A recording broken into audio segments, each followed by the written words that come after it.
The wine glass trembled in her hand, not from fear, from the effort of remaining invisible. 26 years of practice, and Thea Morvan still hadn't mastered the art of disappearing in plain sight. The Friday night crowd at Nocturne Wine Bar pressed around her like water around a stone. Conversations flowed. Laughter crashed. Life happened everywhere, except in the 3-foot radius around her solitary bar stool. She traced a finger through the condensation on her glass. The Merlot had gone lukewarm 20 minutes ago. The bartender, Marcus, had forgotten her order twice already. Not maliciously, just habitually. Thea had that effect on people. She existed in the margins of their awareness, perpetually out of focus. The burn on Marcus's forearm caught her attention as he reached past her for someone else's drink order. Fresh, angry red, second degree at least. She could see the exact shape of the espresso machine's steam wand branded into his skin. Her fingers tingled. No, not here. Not now. She curled her hand into a fist nails, biting crescents into her palm. The sensation didn't stop. It never did when someone nearby was in pain. Her body recognized suffering the way a compass recognized north. Inevitable. Undeniable. Another Merlot, Marcus asked, not quite meeting her eyes. Please.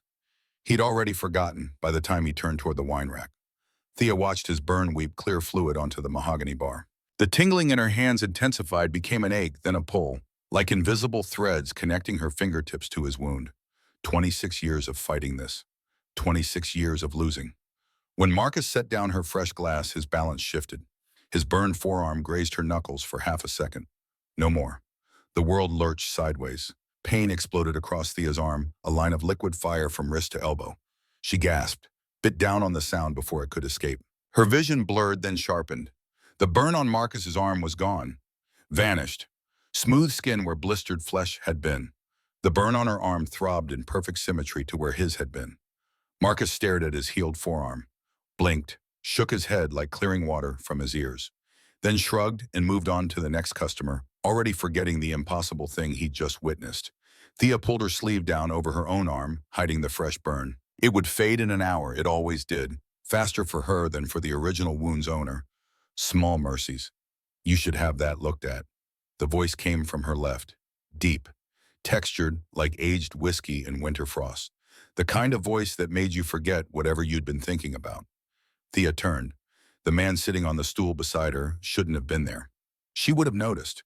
She noticed everything, trained herself to catalog her surroundings as a defense mechanism. Empty stool to her left, couple arguing in the corner. Marcus forgetting her existence. Pattern. Routine. Safe. This man shattered patterns. He was all sharp angles and controlled stillness. White silver hair fell past his shoulders in waves that looked deliberately untamed, catching the amber light from the Edison bulbs overhead. His face could have been carved from marble by someone who understood that beauty and danger were often the same thing. High cheekbones, strong jaw, mouth that suggested he knew exactly how much power he held and chose not to use it. But his eyes, silver gray like storm clouds backlit by lightning. Old eyes, eyes that had seen centuries pass and found them all wanting. He wore black, expensive black, the kind of tailoring that whispered wealth instead of shouting it. A leather jacket that probably cost more than Thea's monthly rent hung open over a simple black shirt. I'm fine, Thea said automatically. You're lying. No judgment in his tone, just observation. You took his pain. I watched you do it. The wine bar's ambient noise seemed to recede. Thea's heart kicked against her ribs like a caged bird. I don't know what you mean. Yes, you do. He raised his hand, flagged Marcus with 2 fingers. The bartender appeared instantly attentive in a way he'd never been with Thea. 2 of whatever she's drinking. Marcus poured without question, set down 2 fresh glasses of Merlot and left. The stranger slid 1 glass toward Thea, raised his own. To chance encounters, he said, to strangers who buy wine without asking permission. The words came out sharper than she'd intended. Defense mechanism. Keep people at arm's length before they could get close enough to hurt. He smiled, actually smiled. The expression transformed his face from beautiful to devastating. I'm Dorian, he said, and you're not a stranger. You're the woman who just absorbed a 2nd-degree burn to spare a bartender who didn't even notice you were bleeding. Thea looked down. A thin line of blood seeped through her sleeve where the burn had broken skin. She'd been so focused on hiding the wound she hadn't realized it had split open. It's nothing. Everything you say is a lie wrapped in self-preservation. Dorian's voice gentled. I understand that impulse. I've spent lifetimes perfecting it. Lifetimes. Thea couldn't help the skepticism in her tone. Figure of speech. His eyes said otherwise. What's your name? She should have left. Should have grabbed her jacket and melted into the Friday night crowd and never come back to this wine bar. Should have maintained the careful isolation that kept her safe. Thea. Thea. He repeated it like he was tasting the syllables. It suits you, goddess of light. I'm not a goddess. I'm a waitress with a genetic condition. Is that what they told you? Dorian's hand moved across the bar slow enough that she could pull away if she wanted. His fingers brushed hers. Warm. Surprisingly warm for someone who looked like winter given human form. That you're broken. The question landed like a punch. I'm not broken, Thea said, but the words felt hollow. How many doctors had she seen? How many white-coated specialists had poked and prodded and taken vial after vial of blood trying to understand why her body did impossible things? I'm just different. Different. Dorian's thumb traced the back of her hand. His touch sent electricity racing up her arm. Not painful, the opposite of pain. Show me. What? Your arm. The burn you took from him. Show me. Every instinct screamed at Thea to refuse. She'd spent 26 years hiding. Hiding the ability. Hiding the scars it left. Hiding herself. But Dorian's eyes held no judgment. Only curiosity. And something else. Something that looked almost like recognition. Thea pushed up her sleeve. The burn marked her forearm in an angry red line already beginning to fade at the edges. Steam wand-shaped. Exact replica of what had been on Marcus's skin 5 minutes ago. Dorian's expression didn't change. He studied the wound with the same intensity someone might study a piece of art. How long have you been able to do this? Since I was a child, maybe always. The words came easier than they should have. I touch someone who's hurt and their pain becomes mine. Their wound transfers. Heals on them, appears on me, then fades within an hour or two depending on severity. And you've hidden it. Wouldn't you? Thea pulled her sleeve back down. People don't understand things like this. They study them, dissect them, lock them in laboratories and forget they're dealing with a person. Yes, Dorian's single word carried the weight of experience. They do. Silence fell between them, not awkward, contemplative. The wine bar hummed with life around them, but in their small pocket of space-time seemed to slow. You said you watched me, Thea said finally. How long were you watching? Long enough to see that you're lonely. Dorian's brutal honesty should have stung. Instead, it felt like relief, like someone finally seeing her. Long enough to recognize a kindred spirit. You're lonely, Thea studied him. This man who commanded attention without trying, who moved through space like he owned it. That's hard to believe. The loneliest people are often the ones surrounded by crowds. His smile held centuries of sorrow.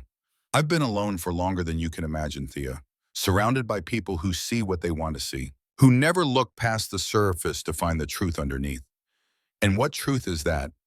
That I'm tired. The admission seemed to surprise him as much as it surprised Thea.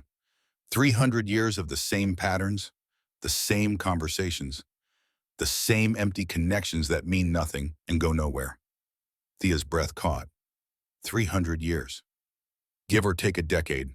Dorian drained his wineglass, set it down with deliberate precision. Does that frighten you? It should have. Normal people didn't live 300 years. But Thea had stopped being normal the first time she'd taken pain from a dying sparrow and felt its broken wing manifest on her own back. No, she said honestly, it explains your eyes. My eyes, they're old, ancient, like you've seen everything the world has to offer and found it all disappointing.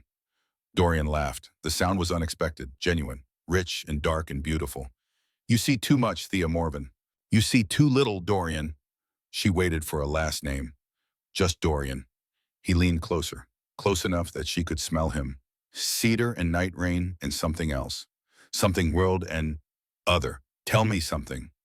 This gift of yours, this ability to heal others by taking their wounds, do you hate it? The question struck deep. Did she hate it? Thea thought about every scraped knee she'd healed on playground bullies who tormented her the next day. Every broken bone she'd absorbed from strangers on the subway. Every burn, every cut, every ache she'd pulled into her own body while the original sufferers walked away whole and unknowing.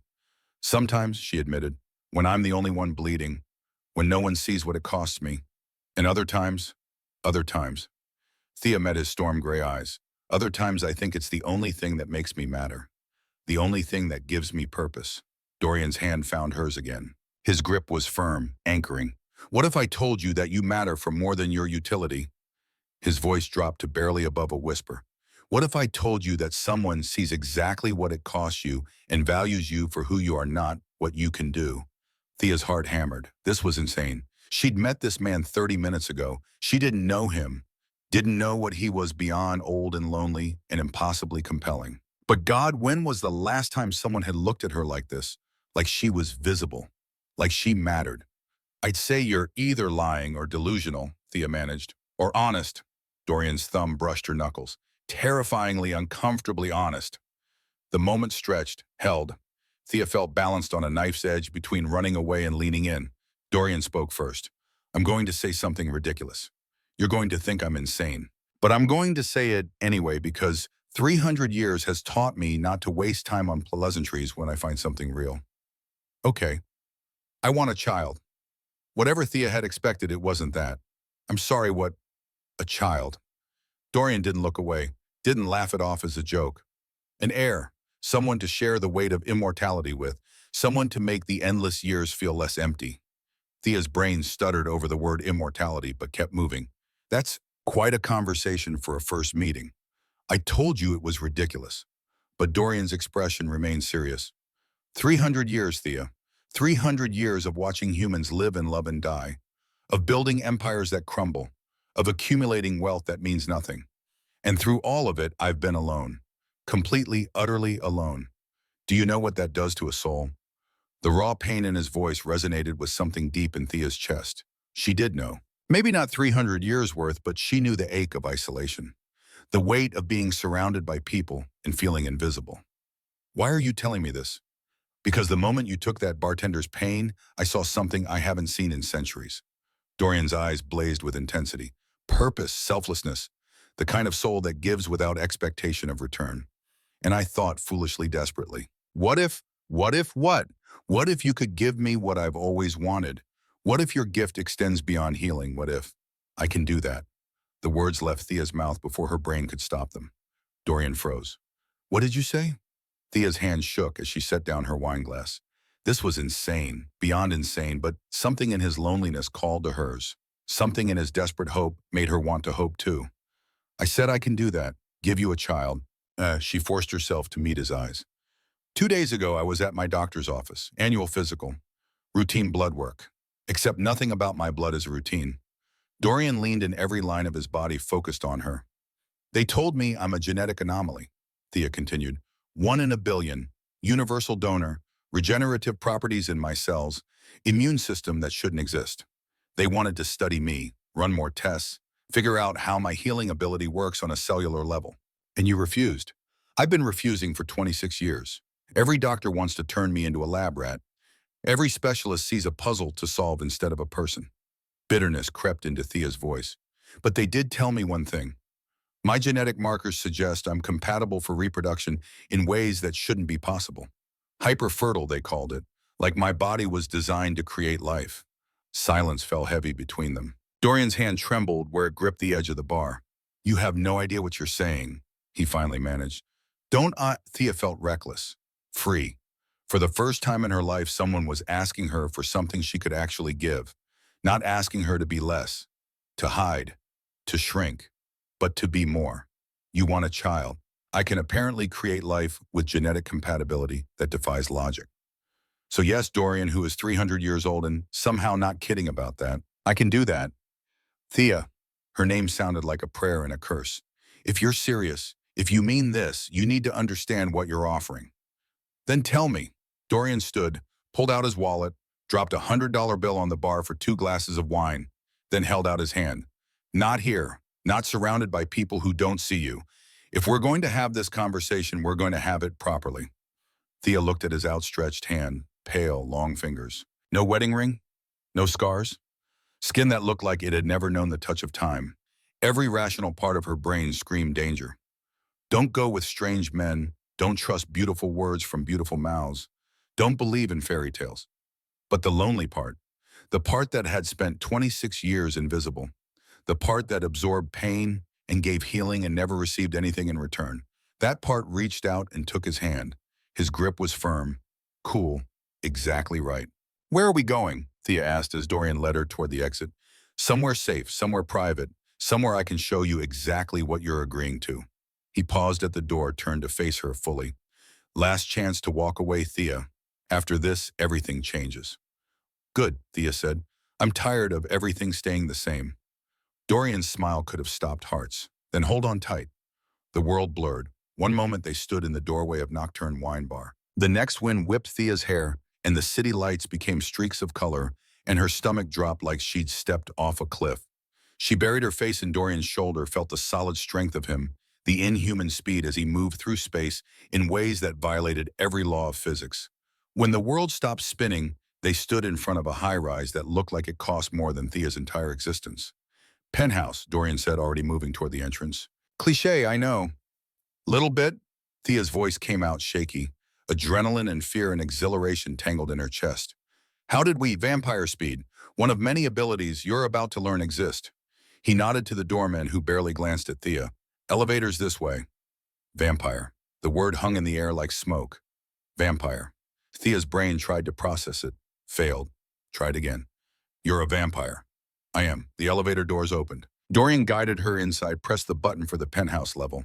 And before you ask, no, I don't sparkle. No sunlight won't kill me instantly, though it's uncomfortable. Yes, I drink blood. No, I'm not going to drink yours without explicit permission. The clinical recitation should have been comforting. Instead, it made everything more surreal. This is insane, Thea whispered. Yes. I should run away screaming. Probably. Are you going to hurt me? Dorian's expression softened. He cupped her face with one hand, thumb brushing her cheekbone with devastating gentleness. Never. I have done terrible things in my 300 years, Thea. I've killed.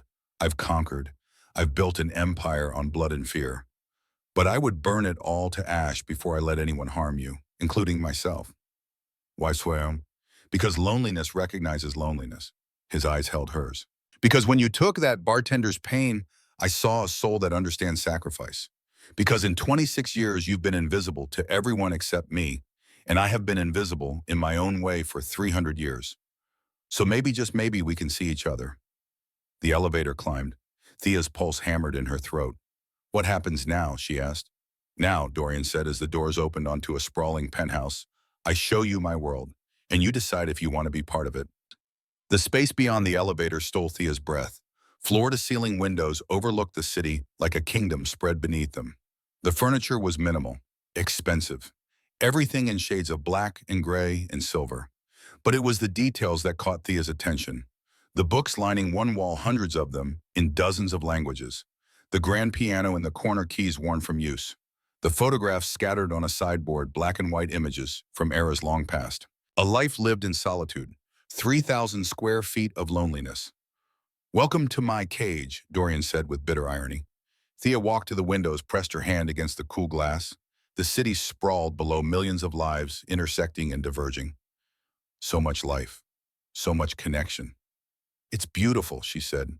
It's a prison. Dorian came up behind her, close but not touching. I built this empire thinking power would fill the emptiness, thinking if I controlled enough, conquered enough, accumulated enough, I would finally feel whole. And I was wrong. His reflection in the window looked haunted. 300 years of wrong. Thea turned to face him. This close, she could see the lines of exhaustion around his eyes. The way he held himself, like every muscle was permanently tensed. The loneliness carved into every angle of his beautiful, terrible face. You said you wanted a child, she said quietly. Is that really what you want, or do you want to not be alone? The question hit its mark. Dorian's expression cracked open. Both, he admitted. God help me, Thea. Both.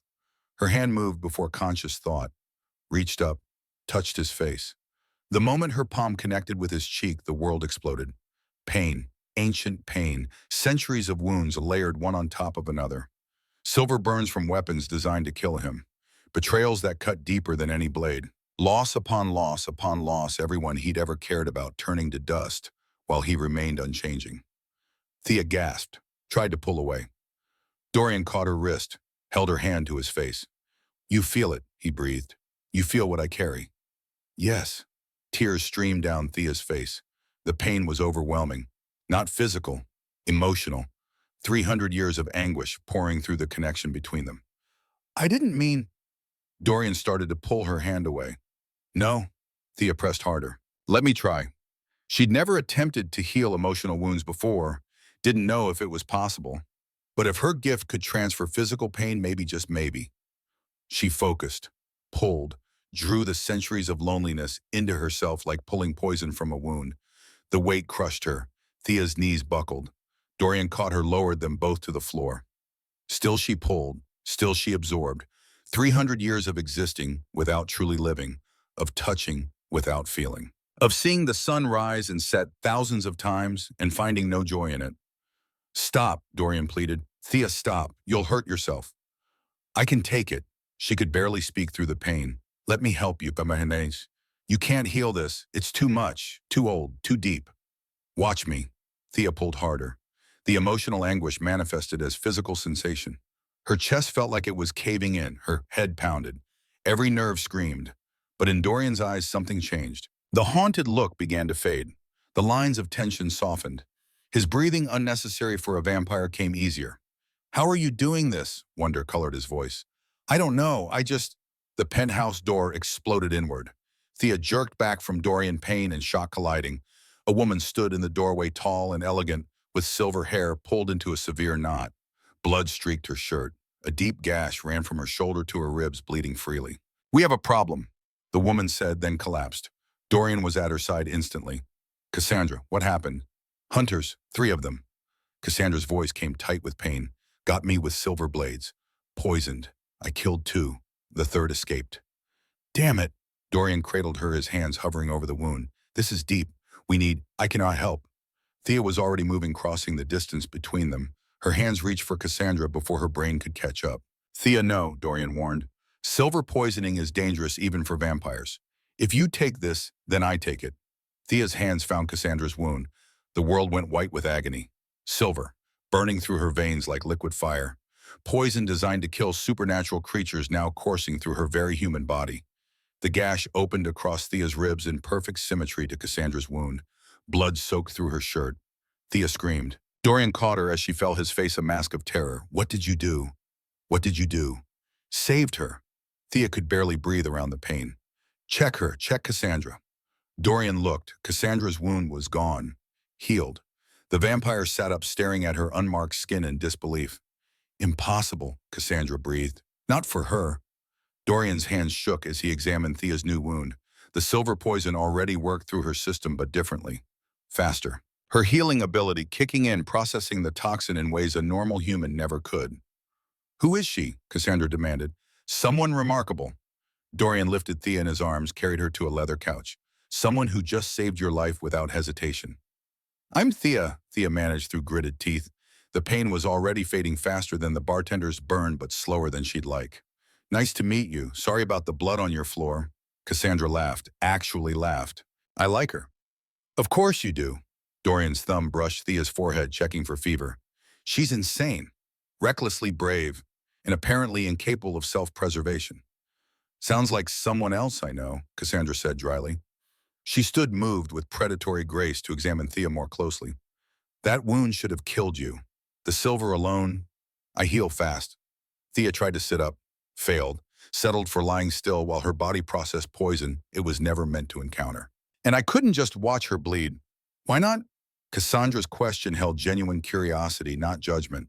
I'm a vampire, a killer. You owe me nothing. Because you were hurt. Thea met the vampire's silver eyes. And when people are hurt, I help. It's what I do. Silence fell heavy. Cassandra looked at Dorian. Where did you find her? Wine bar. Chance encounter. Dorian hadn't stopped touching Thea, his hand resting on her shoulder like he needed to confirm she was real. 30 minutes ago. 30 minutes, Cassandra's eyebrows rose. And she's already bleeding silver poisoning on your couch. What did you tell her? The truth, most of it. And she didn't run? I told you, Dorian said softly. She's remarkable. Cassandra knelt beside the couch, her expression serious. Thea, that's your name, yes. Yes. I'm Cassandra, Dorian's second in command, his most trusted advisor. And as someone who has known him for a century, I need to ask you a question. Okay. Do you have any idea what you're getting involved in? Cassandra's voice held no threat, only concern. What you just did healing me, taking my wound, that ability makes you valuable, dangerously valuable. Do you understand? Thea thought about it, thought about her lonely apartment, her meaningless waitressing job, her carefully constructed life of invisibility. No, she admitted, I don't understand. But for the first time in 26 years, I feel like I matter. Like I'm not just a lab rat or a genetic anomaly or someone to forget. So whatever danger comes with that, I'll face it. Brave words. Honest ones. Cassandra studied her for a long moment, then nodded, apparently satisfied with whatever she'd found. I need to run some tests, Cassandra said, standing. If your blood can heal vampire wounds, neutralize silver poisoning, we need to know the extent of your abilities. Tests, Thea's stomach dropped. Not like the doctors you've dealt with before. Cassandra's voice gentled. I'm not human. I have access to vampire medicine, magic, ways to analyze your gift without treating you like an object. But we need information, Thea. Because if you can do what I think you can do, you're not just valuable. You're priceless. And that means every vampire in the world will want you. For breeding, for weaponizing, for draining dry, and studying your corpse. The blunt words hit like a slap. Cassandra, Dorian warned. She needs to know. Cassandra didn't back down. Better she hears it from us than learns it when someone tries to kidnap her.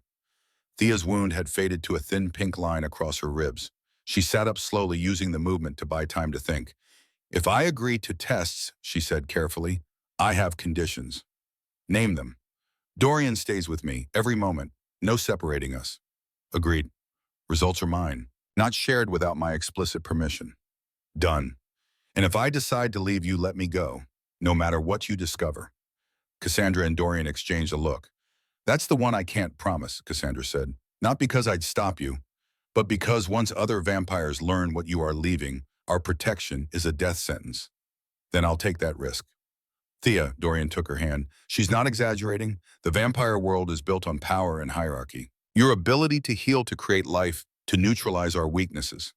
You would be seen as the ultimate resource. Factions would go to war over you. So I'm supposed to become a prisoner for my own safety. Bitterness crept into Thea's voice.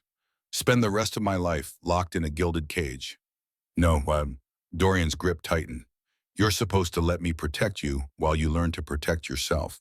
There are ways, training, magic, but you can't do this alone. Thea looked between them. Dorian with his ancient eyes and desperate hope. Cassandra pragmatic and fierce, both offering something she'd never had before.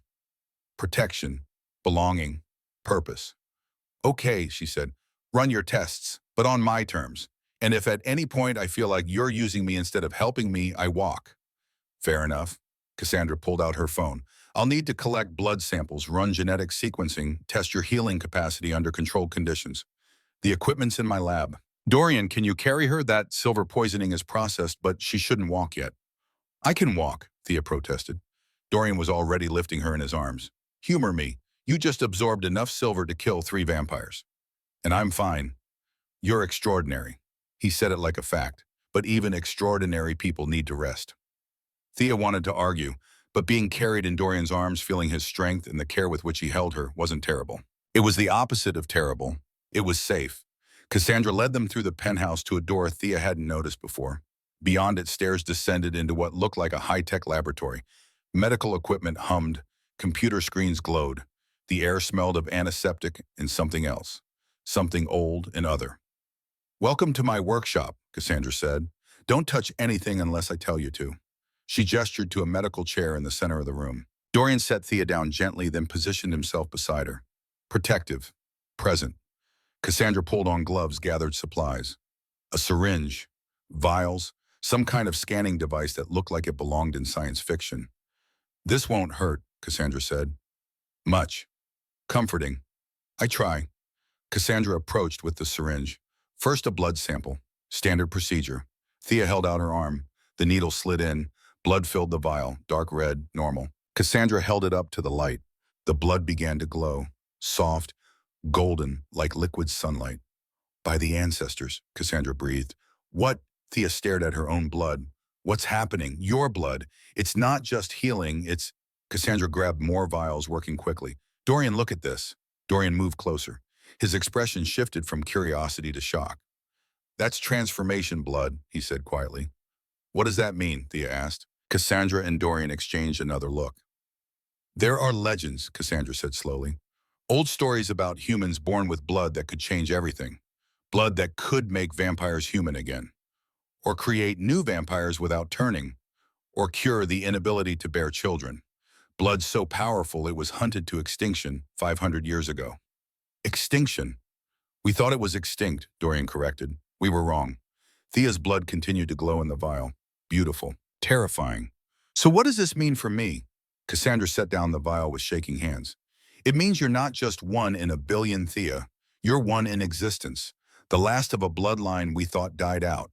And every vampire in the world would kill to possess you. The words hung in the air like a death sentence. Thea looked at Dorian, at the man who'd offered her connection when she'd been invisible, who'd shown her his loneliness and let her take his pain. When you joked about wanting a child, she said quietly, you weren't joking, were you? No, his voice was rough. For 300 years I've been sterile. Vampires can't create life, but the legend said transformation blood could change that, could make the impossible possible. And now you've found me. Now I've found you. Dorian knelt beside her chair. Thea, I need you to understand. I didn't know what you were when I approached you in that wine bar. I saw a lonely woman taking a stranger's pain. I felt a connection.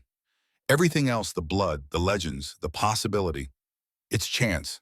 Fate, I don't know. But I need you to believe me when I say I didn't seek you out for what you could give me. But now that you know, now that I know, I want to protect you more than ever. His hands framed her face. Because you're not just remarkable, you're miraculous. And the world will try to break you to understand how you work. A phone buzzed. Cassandra checked it, her expression hardened. We have a problem, she said. What kind of problem? The council kind. Cassandra showed them the screen. A formal summons written in elegant script. They've heard about you. They're demanding an audience, 3 days from now. The council, Thea asked. The 5 oldest vampires in existence, Dorian explained. The governing body of our kind. Victor leads them. They make the laws, enforce the peace, and decide the fate of anything that threatens vampire society. And I'm a threat? You're an unknown, Cassandra said, which to them is the same thing. They'll want to verify what you are, study your blood, determine if you're an asset or a danger. And if they decide I'm a danger, silence answered her question. I won't let them hurt you, Dorian said fiercely. I don't care what I have to burn to keep you safe. Burning the council means civil war, Cassandra warned. Then let there be war. The conviction in his voice sent shivers down Thea's spine. This man, this vampire, this king would go to war for her. For a woman he'd met hours ago in a wine bar. It was insane. It was terrifying. It was the first time in Thea's life someone had chosen her over everything else. Don't start a war, Thea said. Not yet. Let me meet them. Let me prove I'm not a threat. Thea, you said you wanted to protect me. That means teaching me to navigate your world, not hiding me from it. She straightened in the chair. I've spent 26 years being afraid, being invisible, letting the world tell me I'm broken or dangerous or wrong. I'm done with that. If these council vampires want to meet me, fine. I'll meet them, on my terms. Dorian's expression shifted. Pride warred with fear. You don't know what you're asking for. Then tell me, explain it. Give me the information I need to make an informed choice. Thea's voice steadied. But don't make the choice for me. I've had enough of people deciding what's best for my life. Cassandra laughed softly. I really do like her. She's going to be the death of me, Dorian muttered. You're already dead, Thea pointed out. Undead. There's a difference. Despite everything, Thea smiled. Then the reality of the situation crashed back down. 3 days, she said. What do we do in 3 days? We prepare, Cassandra said. I run every test I can think of. We catalog your abilities, understand your limits, find your weaknesses before the council does. We train you, Dorian added, teach you vampire politics, how to speak to the council without showing fear, how to stand your ground without becoming a target. And we pray, Cassandra finished, that the council sees what we see, a woman with a gift, not a resource to exploit. Thea looked at her blood still glowing softly in the vial. Golden. Impossible. Hers. Okay, she said. 3 days. Let's make them count. The next 72 hours would determine everything, whether Thea Morven remained a lonely, invisible woman or became the catalyst that changed the vampire world forever. 3 days felt like 3 hours. Thea stood in front of a full-length mirror in Dorian's penthouse, barely recognizing the woman staring back. Gone was the invisible waitress in her thrift store cardigan. In her place stood someone else, someone who looked like she belonged in a world of ancient power and dangerous beauty. The dress Cassandra had chosen was midnight blue, simple in cut, but exquisite in detail. It hugged Thea's curves without clinging, felt it just above her knees, and somehow made her look both strong and elegant. Her dark hair, usually pulled into a messy ponytail, had been swept into a low twist that exposed her throat. The throat thing is important, Cassandra had explained earlier. In vampire culture, showing your neck is a sign of confidence. It says you're not afraid, that you trust your own power enough not to hide your vulnerability. Thea touched the exposed skin of her neck.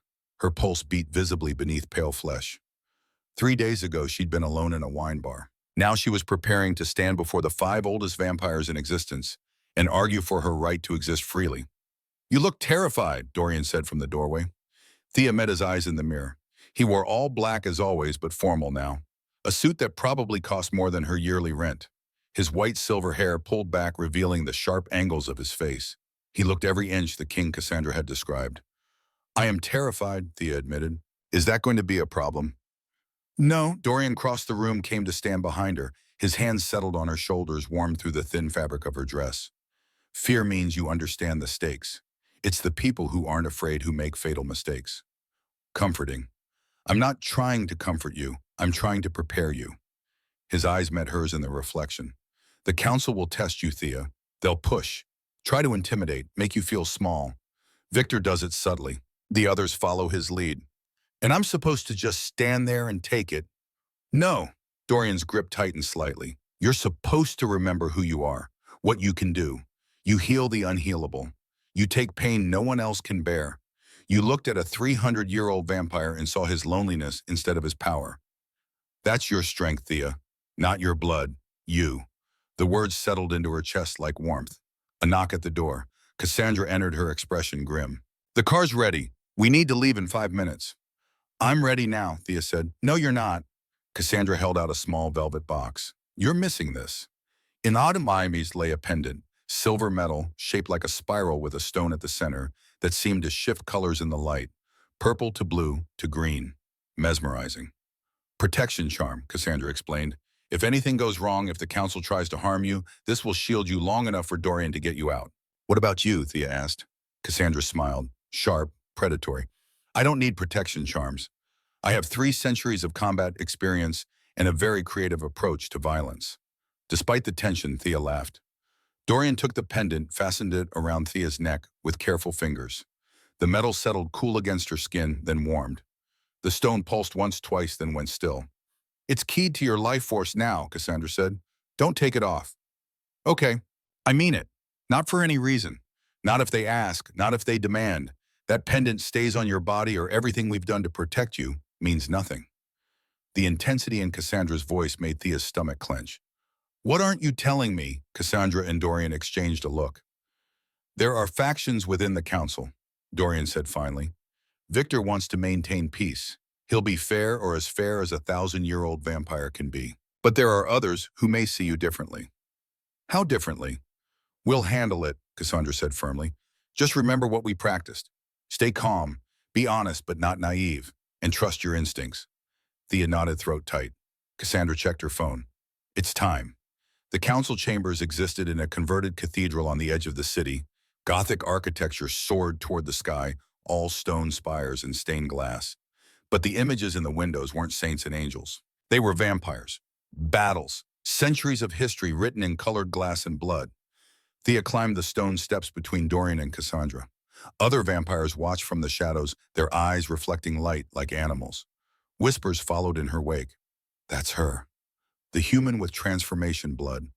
She won't survive the council. I give her 5 minutes before she breaks." Thea kept her chin up, her spine straight, her throat exposed. The cathedral doors opened silently. Inside, the space had been gutted and reformed. The pews were gone. In their place, a circular chamber with 5 thrones arranged in a semicircle. Each throne was different, unique. representing the vampire who occupied it. 4 of the 5 thrones were filled. The vampire on the central throne rose as they entered, tall, ancient, with features that suggested Middle Eastern ancestry and eyes the color of old amber. He wore robes instead of a suit deep crimson embroidered with gold. "Dorian," he said, his voice resonated through the chamber like a bell. "You've brought your human." "I've brought Thea Morven," Dorian corrected, "who has agreed to meet with the council of her own free will." "Has she?" The vampire's attention shifted to Thea. The weight of his gaze felt physical. "Tell me, child, do you know what you are?" "I'm a woman with an unusual genetic condition," Thea said. Her voice only shook slightly. "And I'd appreciate being addressed by my name rather than child." Silence fell heavy. Then the ancient vampire smiled. "Bold, I like that." He descended from his throne with liquid grace. "I am Victor, first of the council. And you, Thea Morven, are far more than a genetic condition." Another vampire stood, female, impossibly beautiful with black hair that fell like silk and eyes that held nothing but calculation. She wore a dress that probably cost more than a car, all black lace, and barely contained danger. "She's a resource," the woman said. "A tool. Let's not pretend otherwise." "Morgana," Victor's tone held warning. "We agreed to hear her before making judgments." "Did we?" Morgana descended from her throne, circling Thea like a shark. "I agreed to evaluate a potential threat." "That's what she is, Victor. Transformation, blood walking around unsecured, unprotected. Free to be taken by any vampire with the strength to claim her." "I'm standing right here," Thea said, "and I'm not an it to be claimed." Morgana's laugh was cruel. "You think you have a choice in this? You're human, fragile, mortal. You exist at our pleasure." "Morgana," Dorian's voice cracked like a whip. "Stand down." "Or what?" Morgana turned her attention to Dorian. "You'll fight me over a human you've known for 3 days. How predictable. You always did have a weakness for saving broken things." The words landed like a slap. Dorian moved vampire fast, positioning himself between Morgana and Thea. "Call her broken again. See what happens." "Children." Victor's single word stopped them both. "We're here for a purpose. Morgana, return to your throne. Dorian, control yourself. And Thea," he approached her directly, slowly, giving her time to retreat if she wanted. Thea held her ground. Victor stopped an arm's length away, studied her with eyes that had seen empires rise and fall. "You're not afraid of us," he observed. "I'm terrified," Thea corrected, "but I learned a long time ago that fear and courage aren't opposites. They're partners." Wise words from one so young, Victor gestured to the center of the chamber. "Come, we have questions. You deserve the opportunity to answer them before we make any decisions about your fate." "How generous," Thea said dryly. Victor's lips twitched. "I'm beginning to understand Dorian's fascination." The other council members descended from their thrones as Thea walked to the center of the chamber. An elderly man with kind eyes. A woman who looked barely 20, but moved with ancient grace. A vampire whose gender seemed fluid, shifting with the light. 5 of the oldest vampires in existence. And Thea, mortal and vulnerable, and absolutely refusing to show it. "Your blood," Victor began.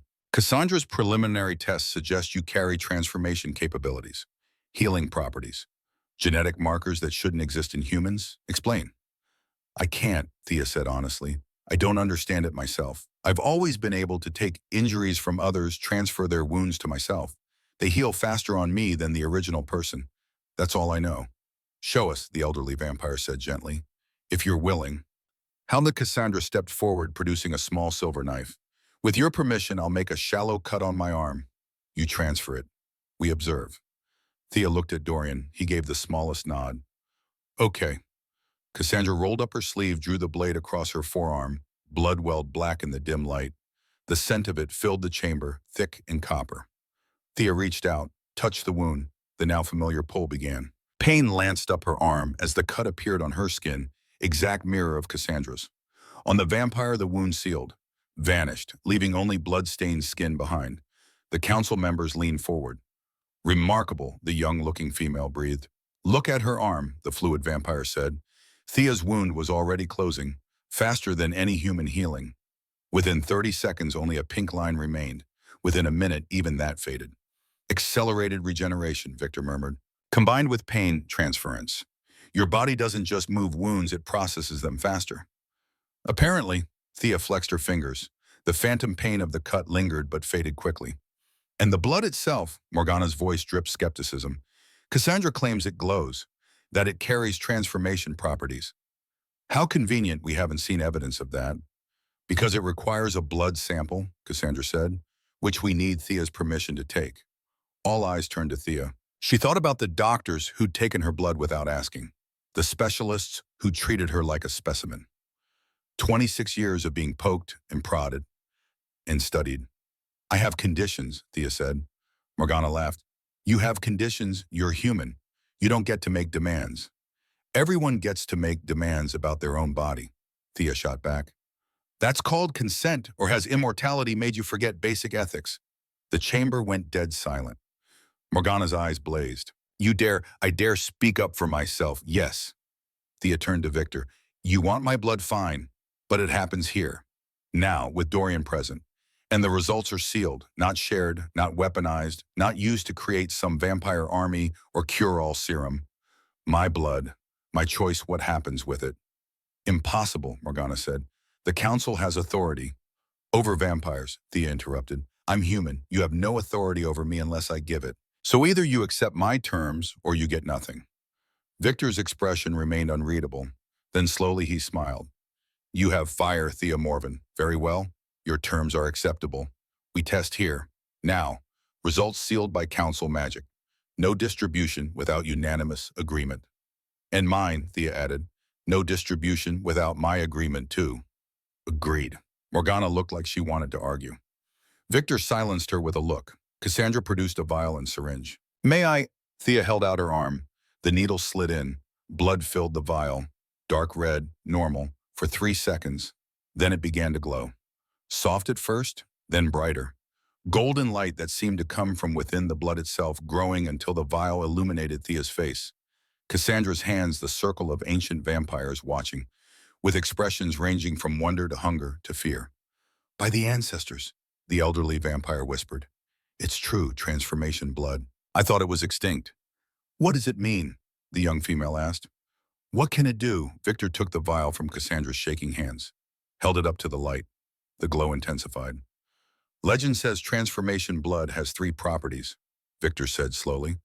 First, it can turn vampires human again, reverse immortality, give us back what we sacrificed for eternal life. The chamber erupted in whispers. Second, Victor continued, it can create new vampires without the traditional turning process. A single drop could transform a human without the pain, the death, the rebirth. More whispers, louder now. And third, Victor's eyes met Thea's. It can cure our sterility, allow vampires to bear children again, create life where only death existed. Silence fell like a hammer. Dorian's hand found Thea's, squeezed. So you see, Victor said, why you are infinitely precious and infinitely dangerous. Any one of these abilities would make you invaluable. All 3 make you a catalyst for change that could reshape our entire society. Or destroy it, Morgana added. What happens when vampires learn they can become human again? How many will choose mortality over eternity? How many will abandon their clans, their duties, their positions? What happens when new vampires are created without pain? The fluid vampire asked. Will we lose our discipline, our strength forged through suffering? What happens when we can have children? The young female whispered. Will we even be vampires anymore, or something else entirely? The questions hung in the air, each one heavier than the last. Thea found herself at the center of a storm she barely understood. I didn't ask for this, she said quietly. I didn't choose to have this blood. I just want to live my life, help people when I can. Maybe find connection. Maybe matter to someone. You matter to me, Dorian's voice cut through the tension. Thea Morven matters to me, not her blood, not her abilities. Her, the woman who took a stranger's pain in a wine bar, who absorbed silver poisoning to save Cassandra, who stands before the council and demands respect instead of begging for mercy. How touching, Morgana said, but emotion doesn't change facts. She's dangerous. She's a person, Dorian countered. She's a resource. Enough. Victor's command silenced them both. He set down the glowing vial with careful precision. Thea Morven, the council must make a decision. About you, about what your existence means for vampire society. This is not a decision we make lightly.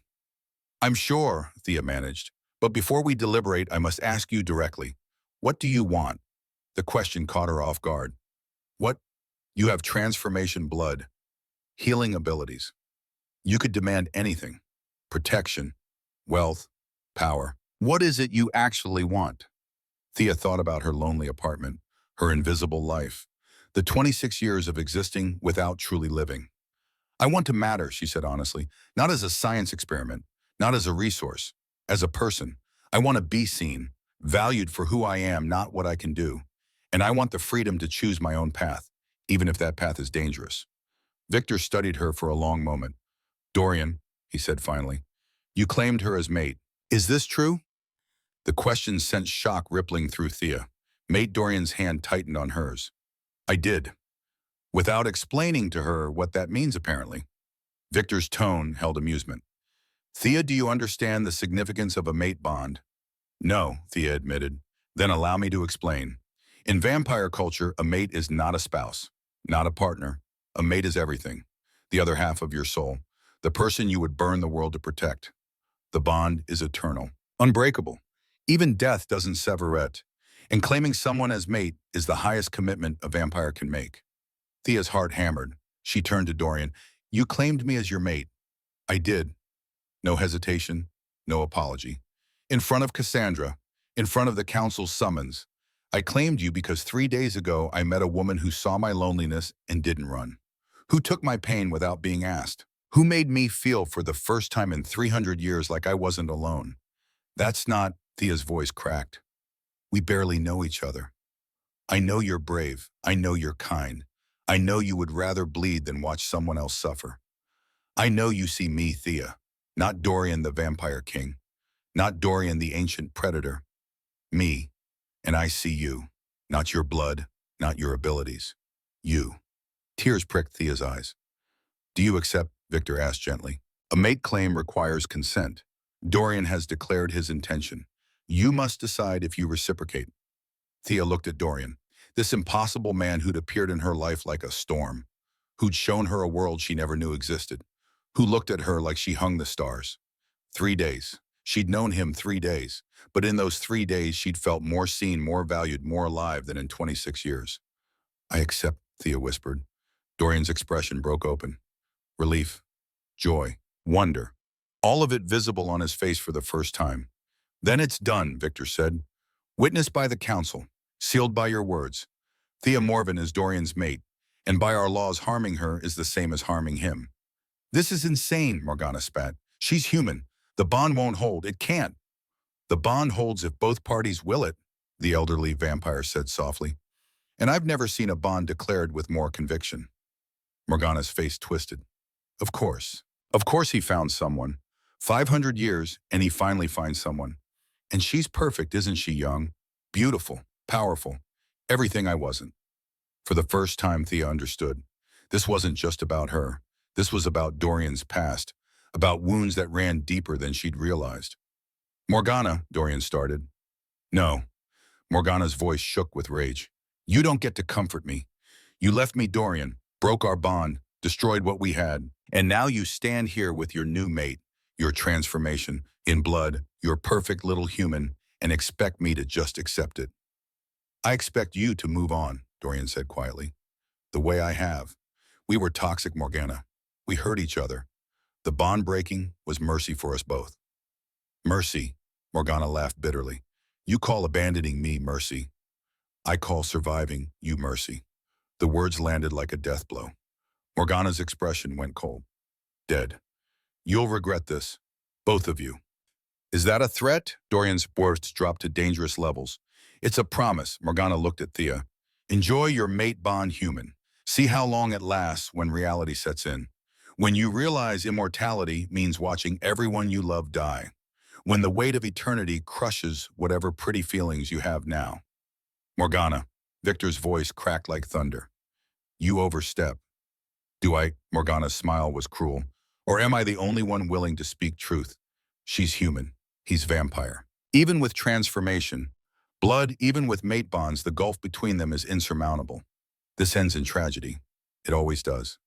Then let it end in tragedy, Thea said. Her voice steadied.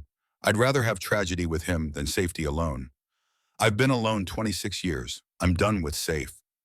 The words rang through the chamber. Victor nodded slowly. The council has heard enough. Thea Morven, we find you are no threat to vampire society. Your blood will remain sealed. Your freedom maintained. You may live as Dorian's mate under his protection and authority.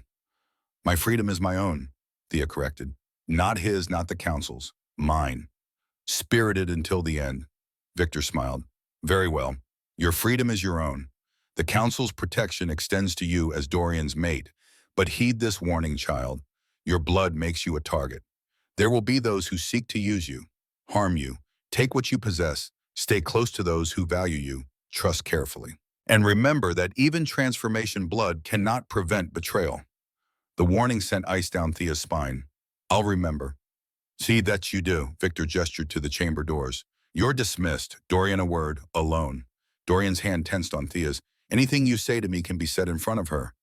It can, Victor agreed, but it shouldn't. This concerns council business, not your mate. After a moment, Dorian nodded. He turned to Thea, cupped her face. Wait with Cassandra. I'll be 5 minutes. If anything goes wrong. The protection charm, I know. He kissed her forehead. The gesture was tender, possessive, perfect. Then he stepped back and Cassandra was there guiding Thea toward the doors. Thea looked back once. Dorian stood before the council, every line of his body tense. Morgana watched him with an expression that mixed hatred and longing in equal measure. Then the doors closed and Thea couldn't see anymore. That went better than expected, Cassandra said as they walked through the cathedral's corridors. Better, Thea's laugh was slightly hysterical. Morgana basically promised to destroy us. Morgana always promises to destroy people. She rarely follows through. Cassandra's tone suggested this wasn't entirely true. But the important thing is Victor accepted you. The council recognized your mate bond. You're protected now, officially. Why don't I feel protected? Because you're smart enough to know official protection and actual safety aren't the same thing. They emerged into the night air. The city sprawled before them, lights glittering like fallen stars. Cassandra, Thea said quietly, what aren't you telling me? The vampire was silent for a long moment. Morgana didn't just hate Dorian for leaving her, Cassandra said finally. She hated him because she couldn't give him what he wanted most. A child, an heir. She tried for a century, used every method, every spell, every desperate attempt to conceive. All failed. And when she finally accepted she was barren, she blamed him, said his bloodline was cursed, that she'd wasted her fertile years on a vampire who could never give her children. But she's vampire. Vampires are sterile. We are, but Morgana was human once. She still had a decade or two before her human fertility would have ended. She turned vampire thinking she'd have eternity. Instead, she lost her last chance at motherhood. The pieces clicked together. And now I show up, human, with transformation blood that can cure sterility, and I'm mated to the vampire she couldn't have children with. Exactly. Cassandra's expression was grim. You're not just a rival to her, Thea. You're proof of her failure. Every moment you exist reminds her of what she lost, what she could never be. So she's going to try to kill me. Probably. Comforting. I'm not here to comfort you. I'm here to keep you alive. Cassandra checked her phone. Dorian will be out soon. When he is, we're going straight back to the penthouse. No detours, no stops. We don't trust anyone until we understand what Morgana's planning. What if she's not planning anything? What if she's just angry? Cassandra's laugh was dark. Thea, Morgana is 500 years old. She doesn't do anything without planning. The only question is how long until her plan activates. The cathedral doors opened. Dorian emerged, his expression tight. We need to leave now. What happened? Thea asked. Victor warned me. There's talk, factions forming. Some vampires want to ally with us. Others want to take you by force. Dorian's hand found hers grip almost painful. The conflict I mentioned may come sooner than expected. We need to be prepared. Prepared how? To decide what we're going to do. Dorian met her eyes. Because the council can't protect you forever, Thea. Eventually, we're going to have to make a choice. Transform you into a vampire so you can defend yourself. Or hide you so well no one can find you.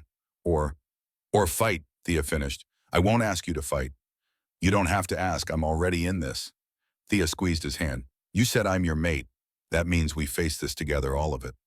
Dorian pulled her close, his forehead pressed to hers. I don't deserve you. Probably not. Thea smiled despite everything. But you're stuck with me anyway. Thank God. He kissed her, soft, desperate, full of everything he couldn't say. When they broke apart, Cassandra was watching with an expression Thea couldn't quite read. What? Thea asked. Nothing, just... Cassandra shook her head. I've known Dorian for a century. I've never seen him like this. Whatever you did to him, it's permanent. He'd burn the world for you. I didn't do anything. You saw him. Really saw him. That's rarer than transformation blood. The drive back to the penthouse was silent, tense.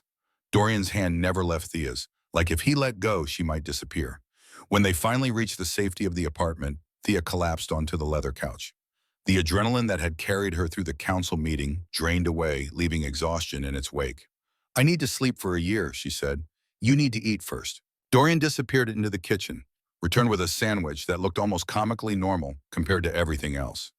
You're human, you need food. I need answers. Eat first, answers second. Thea ate. The sandwich was surprisingly good. Apparently 300 years gave you time to perfect cooking. When she finished, Dorian sat beside her, close, present. Ask, he said, this mate bond, what does it actually mean? It means my soul recognizes yours. It means I would rather die than live without you. It means every instinct I have is oriented toward your protection, your happiness, your well-being. It means, he stopped, started again. It means I love you, Thea, completely, irrevocably. After 3 days, I know it's insane, but there it is. Thea's breath caught. You love me. I love you. We met 3 days ago.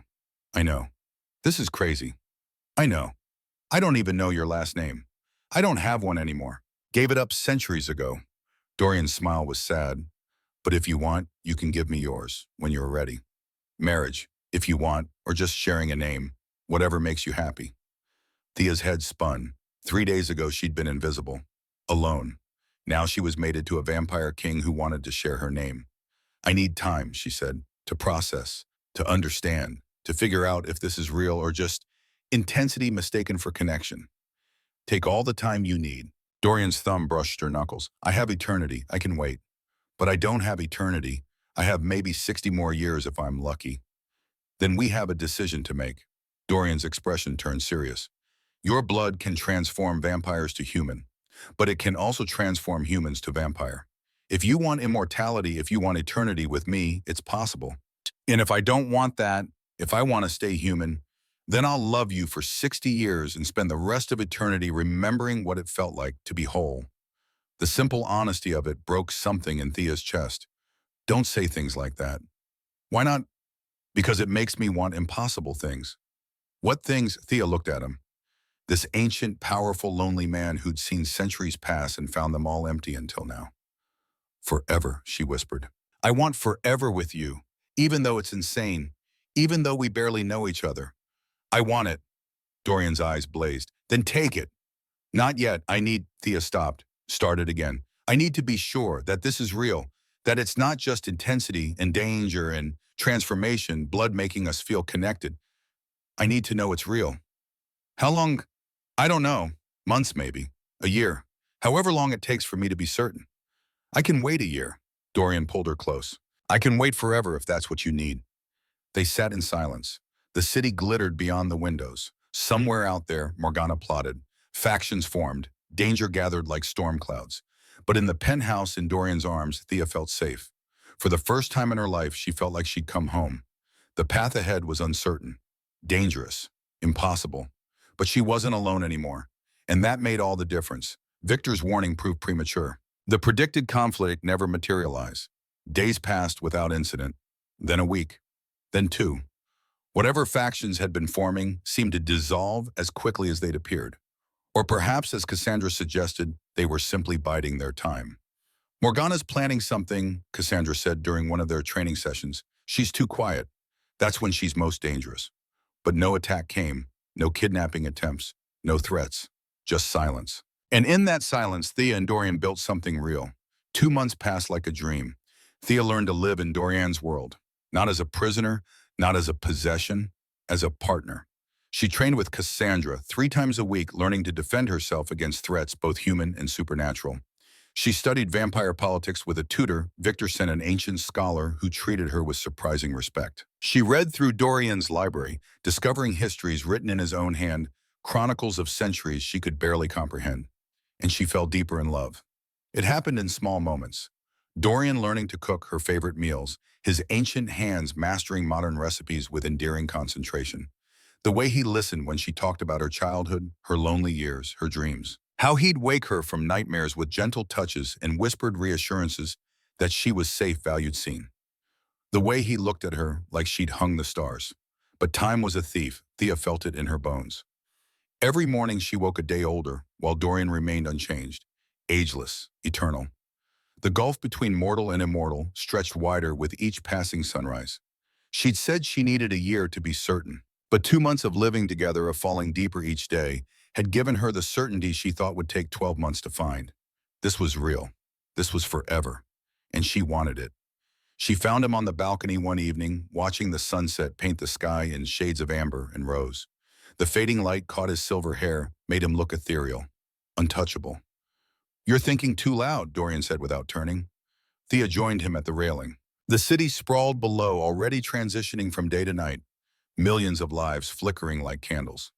"I'm getting older," she said quietly. "You're 26, hardly ancient. And you're 300. The math doesn't work, Dorian." He turned to face her. The sunset made shadows of his features, but his eyes glowed in the dimming light. Silver gray. Impossible. "What are you saying?" Thea took a breath, let it out slowly. The decision had been building for weeks, growing in the quiet spaces between them. "I want you to turn me." Silence fell heavy. Dorian's expression went carefully blank. "You don't know what you're asking." "I do. I've read your books, talked to Cassandra, studied what it means to become vampire. I know what I'm giving up, and I know what I'm gaining. You're giving up everything human. Sunlight, warmth, the taste of food, the ability to have children naturally. Your heartbeat, your soul, some would say. I'm gaining forever with you." Thea's voice steadied. "I'm gaining the strength to protect myself instead of always needing protection. I'm gaining time to explore this world you've shown me, to be your partner, not your mortal liability." "You're not a liability. I'm vulnerable, fragile. Every day I age, the gap between us grows, and I can feel you holding back, Dorian, afraid to love me too much because you know I'm temporary. I see it in your eyes when you think I'm sleeping. This grief for something that hasn't happened yet." The words struck true. Dorian's composure cracked. "I don't want to be the reason you give up your humanity," he said roughly. "What if you regret it? What if you wake up immortal and hate me for taking your mortal life? What if I don't transform and hate myself for wasting our time together, afraid?" Thea stepped closer, took his hands, cold, always cold. "I've thought about this constantly for 2 months. I've weighed every option, and I keep coming back to the same truth. I'd rather spend eternity with you than a natural lifetime alone. You wouldn't be alone. You're young, beautiful. You could find someone human, have a normal life, children, growing old together." "I don't want normal." Thea's grip tightened. "I've been normal 26 years. It was lonely, empty. You've shown me something better, something real. I'm not choosing immortality because I'm afraid of death. I'm choosing it because I'm in love with you, and I want all the time we can have."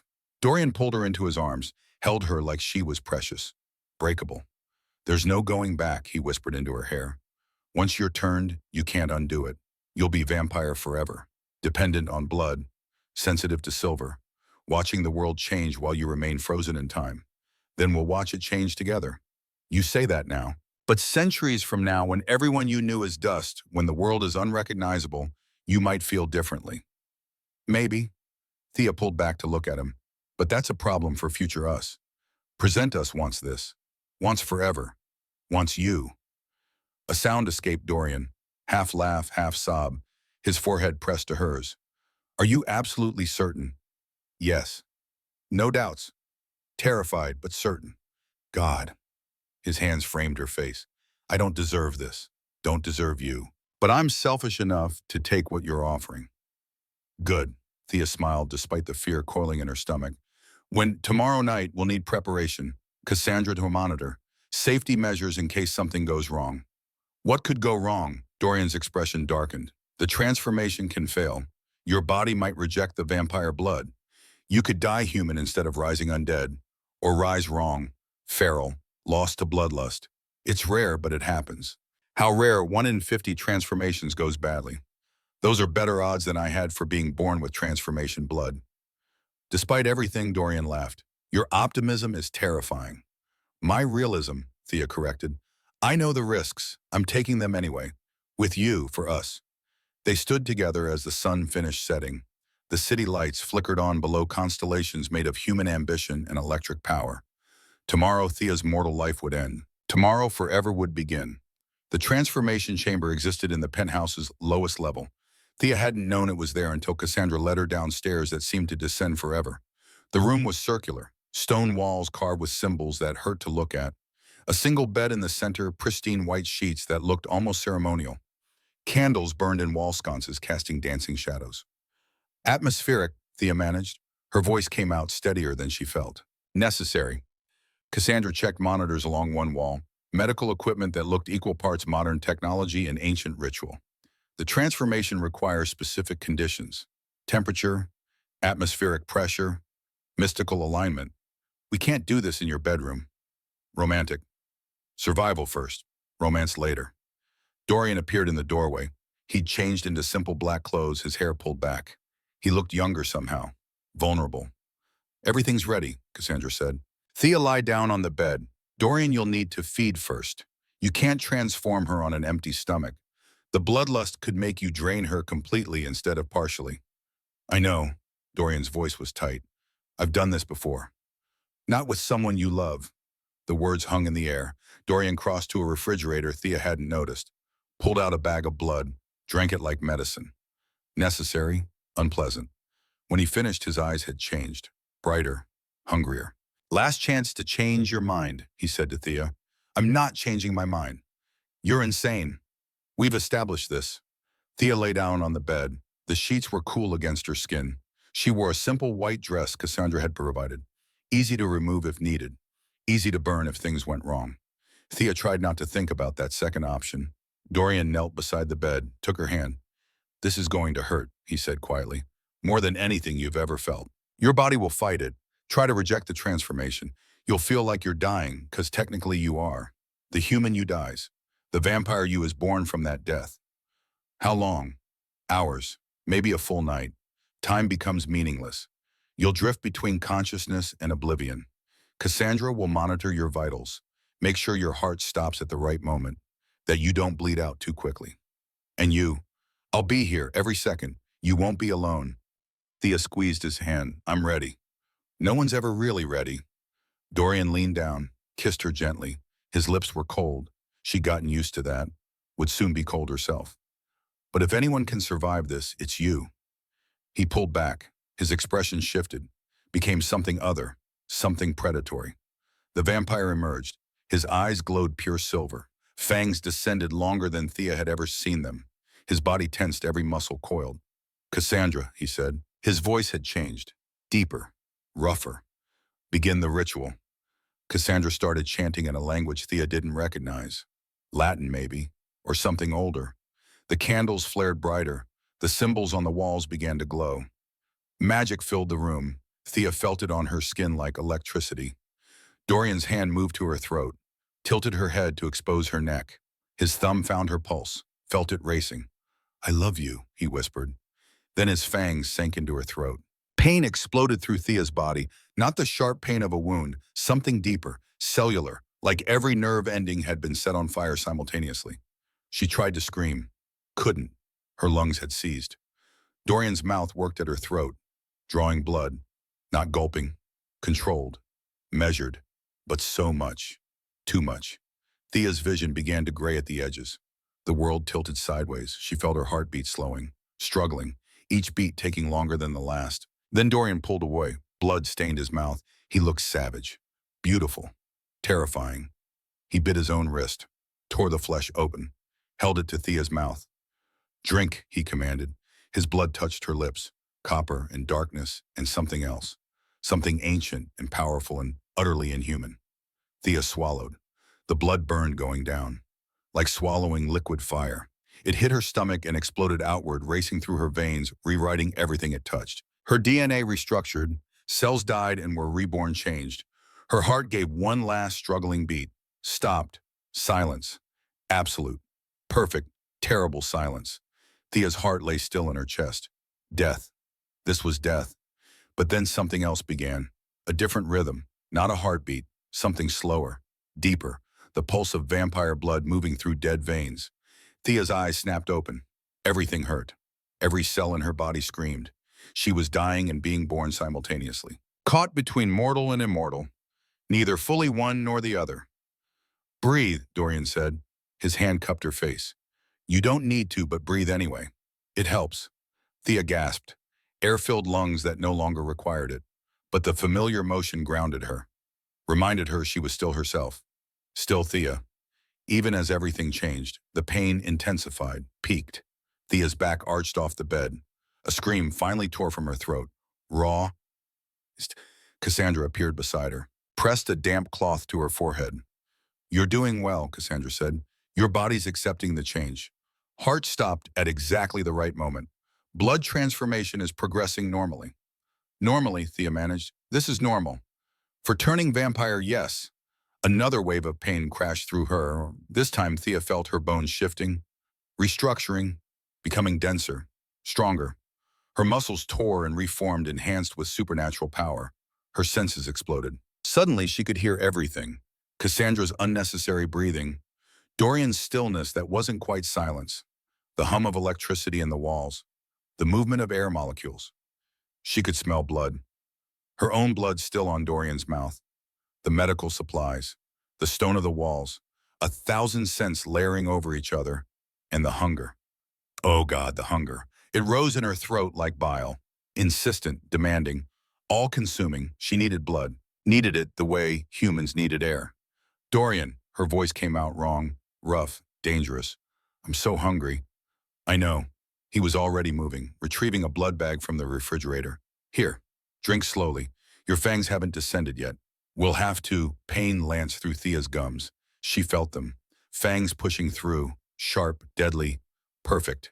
She grabbed the blood bag, tore it open with strength she didn't know she had. Drank. The blood was cold, dead, but it was everything. It filled the hunger, soothed the burning in her throat, gave her strength. She drained the bag in seconds, reached for another. Slow down, Cassandra warned. Too much, too fast will make you sick. Thea forced herself to stop, to breathe, to remember she was still herself despite the hunger, despite the changes, despite everything. How do you feel? Dorian asked. Thea took inventory. The pain had faded to a dull ache. Her heart remained still, but she felt strong, powerful, alive in ways she'd never been alive. Different, she said. Everything's different. Look at me. She met Dorian's eyes, watched his expression shift.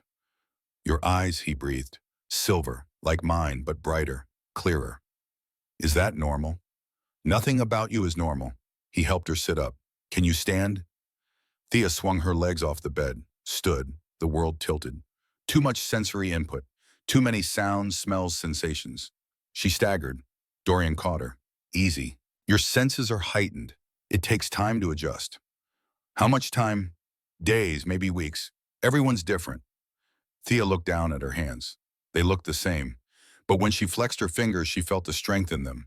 She could crush stone if she wanted, tear metal, break bone. The power was intoxicating, terrifying. I'm vampire, she whispered. You're a vampire, Dorian confirmed. Forever. Forever. Thea's laugh came out slightly hysterical. I did it. I actually did it. You did. Dorian pulled her close. You survived. Most humans don't. The transformation kills them. But you're strong, resilient. You made it through. What happens now? Now we teach you to be vampire, how to control your strength, how to feed without killing, how to exist in this new state. He pressed his lips to her forehead. But first you rest, let your body finish the transformation. Sleep through the day while your cells complete their change. Will you stay? Always. Cassandra left them alone in the transformation chamber. Dorian carried Thea back upstairs to their bedroom. Laid her on sheets that smelled different now. Everything smelled different. The sun was rising. Thea could feel it. Not painful yet, but uncomfortable. A pressure against her skin like a warning. Close the blackout curtains, Dorian said. Your first day as vampire. You need complete darkness. Thea obeyed. The room plunged into shadow. When she returned to the bed, Dorian was already there, waiting. He pulled her into his arms.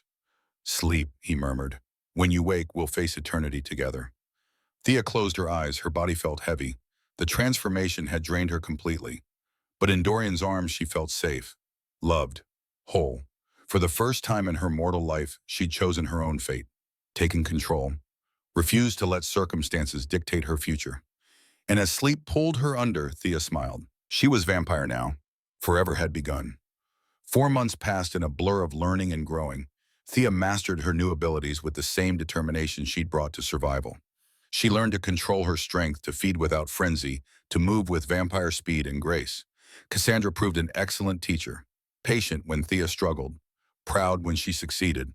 Dorian was different, more relaxed. The constant worry that had shadowed him for 2 months had lifted. No longer did he have to fear losing her to time. They had eternity now, all the time in the world. They explored the city at night. Dorian showed her his kingdom from a vampire's perspective. The hidden clubs where immortals gathered, the blood banks that supplied willing donors, the ancient places that predated the modern world. Thea had never been happier. Until the morning she woke feeling strange, nauseous, exhausted despite a full night's sleep. Her body felt different, wrong somehow. She found Cassandra in the lab running tests on a new batch of blood samples. "I need your help," Thea said. Cassandra looked up. Her expression shifted immediately. "What's wrong?" "I don't know. I just feel off, tired, sick. Is that normal for vampires?" "No." Cassandra set down her vials. "Vampires don't get sick. We don't get tired unless we've gone too long without feeding." "When did you last drink?" "Last night, 2 bags. I should be fine." "Then what?" Cassandra stopped. Her eyes widened. "Thea, when was your last period?" "I don't get periods anymore. I'm vampire. We don't menstruate." "Exactly. So when was your last human period before the transformation?" Thea thought back. "A week before I turned." "Why?" Cassandra grabbed Thea's wrist, pulled her to the medical chair, started running tests with frantic efficiency. "What are you doing?" Thea asked. "Something impossible."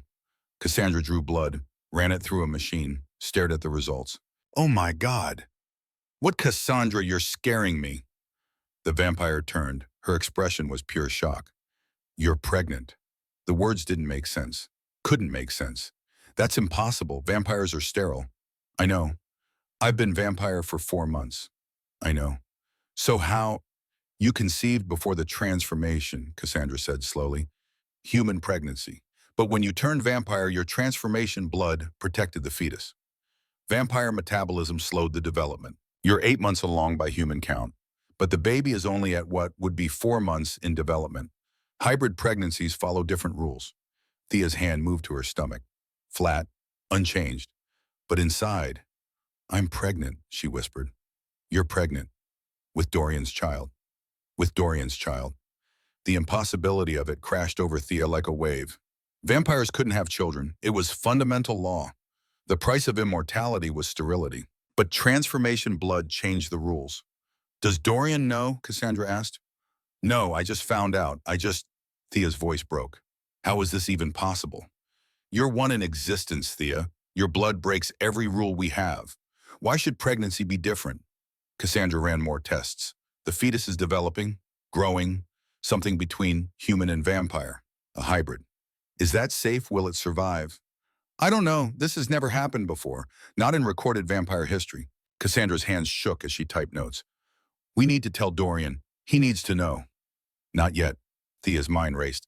Let me process this first. Figure out what I want to say, how to tell him." "Thea, please, just give me an hour. I need to think." Cassandra studied her, then nodded. "1 hour, then we tell him together. This is too important to keep secret." Thea left the lab on shaking legs, wandered through the penthouse in a daze. Pregnant. She was pregnant. With a vampire's child, a hybrid. Something that shouldn't exist. Something impossible. She found herself in the library. Floor-to-ceiling books, histories written over centuries. Dorian's handwriting and journals that spanned hundreds of years. In one journal dated 50 years ago, she found a passage that made her breath catch. "I have accepted that I will never have an heir, never hold a child that carries my blood. The loneliness of immortality is bearable. But the loneliness of a bloodline ending with me, that wound never heals. I watch human families, parents with children, grandparents with legacy, and I know I will never have that. My line ends with me. 300 years of existence, all of it meaningless, all of it dust. Tears fell on the page. Thea hadn't realized she was crying.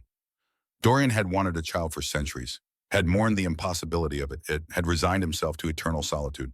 And now, through some miracle of transformation, blood and impossible timing, she could give him exactly what he'd always wanted.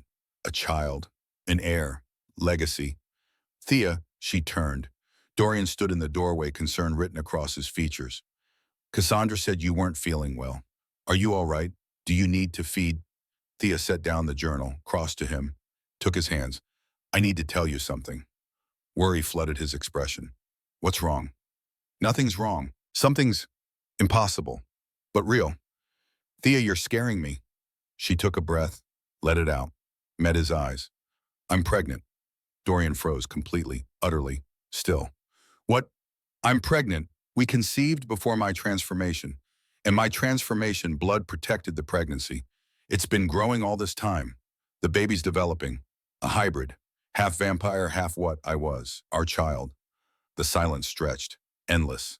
Then Dorian's knees buckled. He sank to the floor. Thea went with him, kneeling, holding his hands. That's impossible, he whispered. I know. Vampires can't have children. I know. I can't, his voice broke. 300 years. 300 years I've been alone, childless. I accepted it, made peace with it. And now you're telling me we're going to have a baby. Thea's own voice shook. I don't know how. I don't know if it's safe, but it's real. It's happening. We're going to be parents.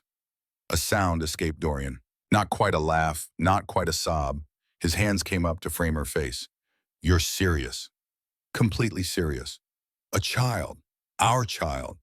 Our child. Something broke in Dorian's expression. 300 years of grief, of resignation, of accepting the impossible loneliness of immortal existence. And then tears.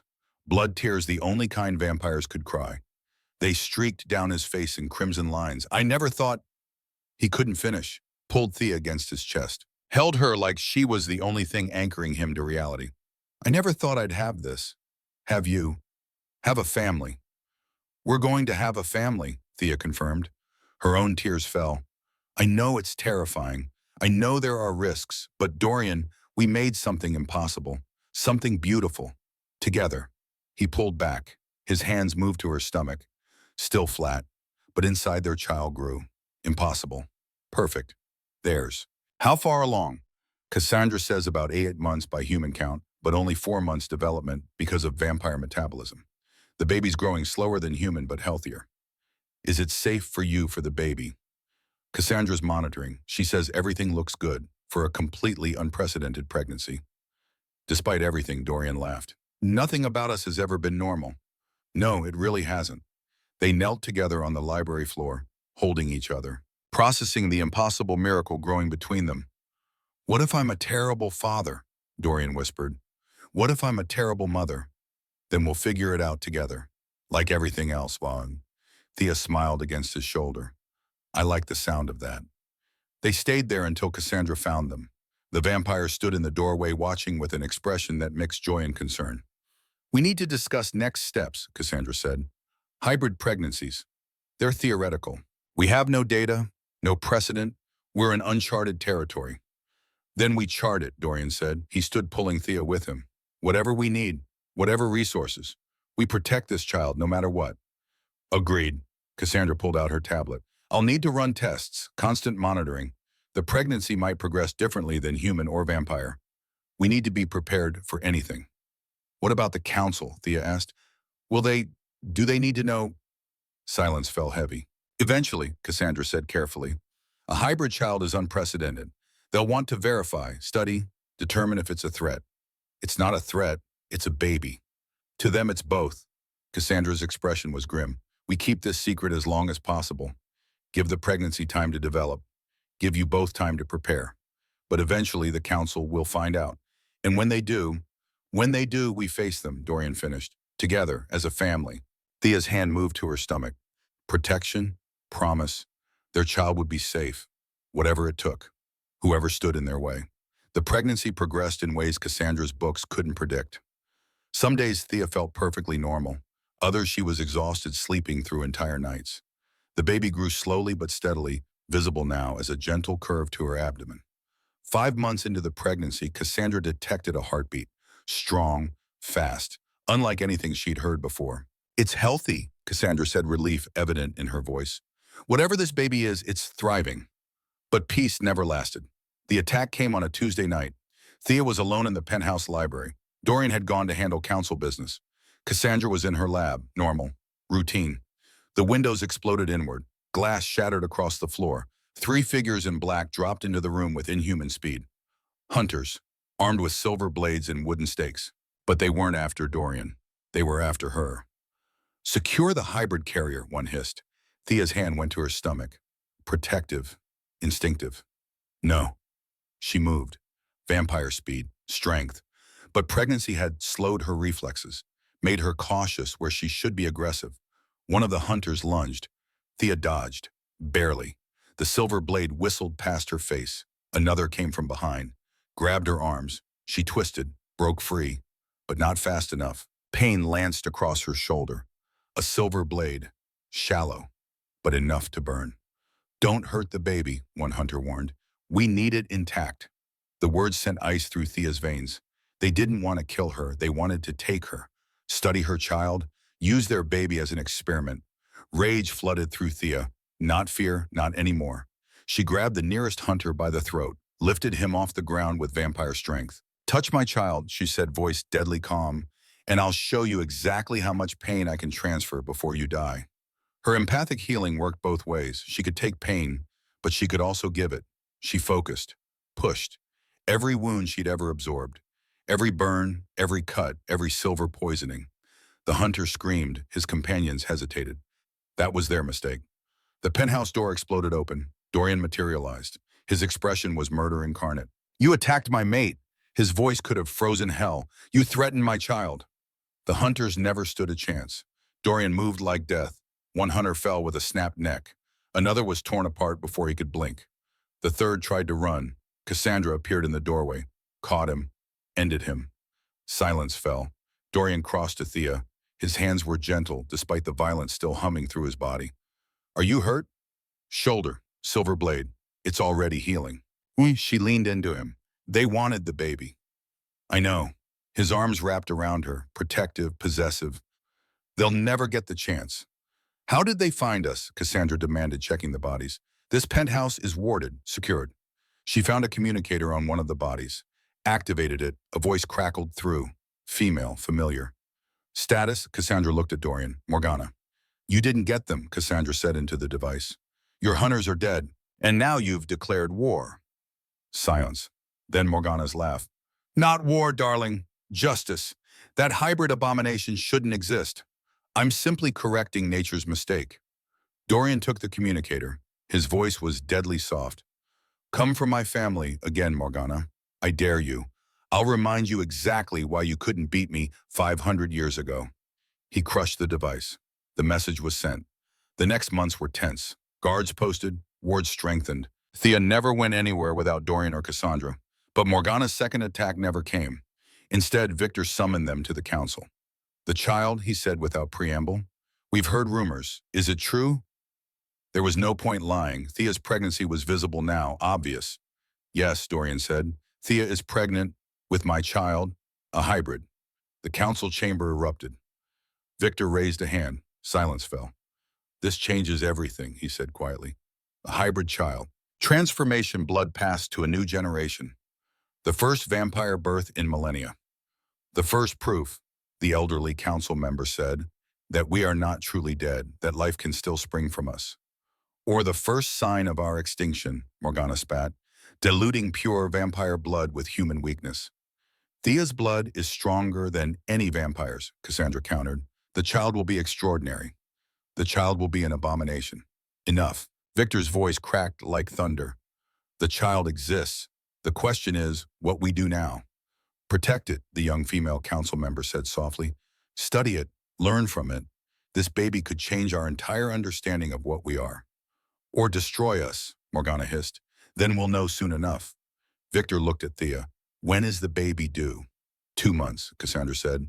If the pregnancy continues at current pace. 2 months, Victor repeated. Very well. Thea Morven, the council grants you protection. Any attack on you or your child will be met with our full retaliation. You carry something unprecedented, something that belongs to all vampires. She belongs to me, Dorian said quietly. Both of them do. Yes. Victor's smile was sad, which is why we trust you to guard them well. Because if that child dies, Dorian hope dies with it. The hope that we are more than monsters, that we can create as well as destroy. The weight of his words settled over the chamber. Thea's hand moved to her stomach. Inside, the baby kicked. Strong, alive, impossible. We'll protect her, Thea said, whatever it takes. See that you do, Victor gestured dismissal. The council will reconvene when the child is born. Until then, Dorian, keep your family safe. They left the council chambers, but Morgana's gaze followed them. Hatred, envy, promise of violence. She won't stop, Cassandra warned. I know, Dorian said. But neither will we. The baby came early, not 2 months, 3 weeks. Thea woke in the middle of the day. Wrong vampires did not sleep during day to wetness and pain, labor. Dorian, her scream brought him instantly. The baby, it's coming. Everything moved in a blur. Cassandra's lab, medical equipment, pain that was different from transformation. Primal, ancient, the pain of bringing life into the world. Hours passed. Thea had never known time could stretch like this. You're doing beautifully, Cassandra said. Just a little more. Push. Thea pushed, felt something tear, didn't care, and then a cry.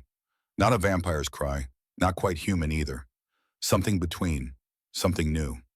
It's a girl, Cassandra breathed. She placed the baby on Thea's chest. Tiny, perfect, eyes that shifted between blue and silver, skin warm to the touch. Alive.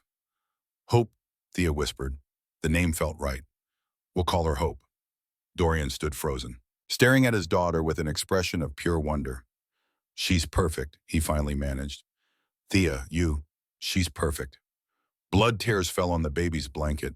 Hope looked up at her father and made a soft sound. Not quite a coo, almost like recognition. Dorian so carefully took his daughter in his arms, held her like she was made of spun glass. Hello, little one, he whispered. I'm your father. I've waited 300 years to meet you. Hope's tiny hand wrapped around his finger, and Dorian, ancient vampire king destroyer of armies, broke down completely. Thank you, he said to Thea, for this, for her, for giving me everything I thought I'd lost forever. Thea smiled through exhaustion. We made her together. She's ours. Impossible. Perfect. Ours. Cassandra ran tests. Careful. Thorough. She's healthy, she finally announced. Heartbeat strong. Temperature warm, warmer than human, cooler than vampire. She's exactly what we hoped. A perfect hybrid.